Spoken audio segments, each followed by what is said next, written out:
اس flat کی خاموشی کے پیچھے کے سناٹے میں حمیرہ اصغر اچانک یوں غائب ہوئی جیسے کہ کبھی اس کا وجود ہی نہ تھا۔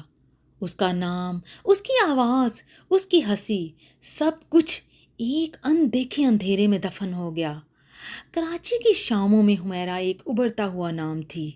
ماڈلنگ، ڈرامہ، ریالٹی شوز، ہر جگہ اس کی موجودگی ہوتی تھی، اور ایک دن وہ اچانک ہی غائب ہو گئی۔ کوئی شو، کوئی پوسٹ، کوئی تصویر نہیں، جیسے وہ روشنیوں سے ایک سناٹے کی طرف نکل گئی ہو۔ کراچی کے علاقہ ڈیفنس فیز 6 کے ایک فلائٹ سے اس کی لاش تب ملی جب آنر اپنے رینٹ کے تقاضے کے لیے پولیس کو ساتھ لے کر جاتا ہے تو پھر کیا دیکھتا ہے کہ فلیٹ کے اندر اس کی لاش ایک الگ کمرے میں اوندھے پڑی ہے۔ فلیٹ میں کسی بھی قسم کا کوئی نوٹ نہیں ملا، فریج میں رکھے کھانے خراب ہو چکے تھے، ٹیبل پر کچھ میڈیسنز پڑی تھیں اور کچرے میں چند پرانی اسکرپٹس پڑی تھیں۔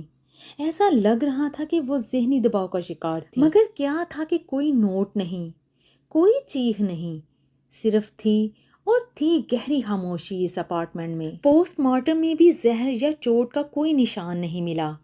لاش اتنی سڑ چکی تھی کہ کیمیا ذرائع سے رپورٹس کا پتہ چلایا جا سکے گا، کیونکہ یہ لاش تقریباً 9 ماہ پرانی تھی۔ فلائٹ میں کوئی CCTV کیمرہ موجود نہیں تھا۔ پڑوسیوں کا بھی کہنا ہے کہ وہ اکیلا رہنا زیادہ پسند کرتی تھیں، نہ ہی وہ زیادہ کسی سے بات کرتی تھیں۔ ایک بات جو سب کو حیران کرنے والی ہے وہ یہ کہ کسی کو بھی کوئی بدبو نہیں آئی۔ ایک نیبرز جن کا دروازہ بالکل حمیرہ کے دروازے کے سامنے کھلتا تھا، ایک اندازے کے مطابق حمیرہ کی موت بھی انہی دنوں ہوئی ہوگی جب وہ لوگ اپنے آبائی گاؤں چلے گئے تھے، اور یہ مہینہ بھی تقریباً ستمبر اکتوبر کا تھا، اور تقریباً وہ 5 ماہ کے بعد واپس آئے۔ شاید اسی وجہ سے بھی کسی نے وہاں پہ پھیلی بدبو کو نوٹس نہیں کیا۔ حمیرہ کی کال ریکارڈ اور اس کی لاسٹ ویڈیو اور پوسٹ بھی اس نے اکتوبر میں ہی اپلوڈ کی تھی، جس سے پتہ چلتا ہے کہ اس کی ڈیتھ 9 ماہ پہلے ہی ہو چکی تھی۔ بے حسی کی اس دنیا میں دوسروں کی کیا بات کریں؟ جن سے اس کا تعلق تھا انہوں نے بھی نوٹ نہیں کیا، اور جب پولیس نے اس کے باپ اور بھائی سے رابطہ کیا تو باپ نے بڑی بے حسی کا مظاہرہ کیا کہ میرا اس سے کوئی تعلق نہیں۔